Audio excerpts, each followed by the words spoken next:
Кто такой друг, который работает на заводе? Это гений, плейбой, филантроп, настоящий директор денег. Он пошел на завод со словами: «Та у меня друг там работает, говорит, там бабки нормальные мутит, и я пойду немного подработаю». Но в итоге он задерживается там не на пару месяцев, а на всю жизнь.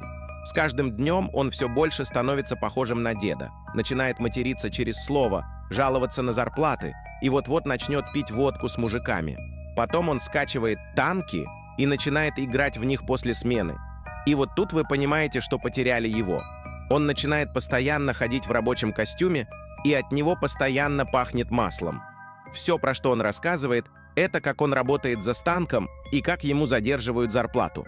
В итоге он останется работать там до конца жизни. И так и останется там. После этого он окончательно превращается в батю, и этот процесс уже не остановить.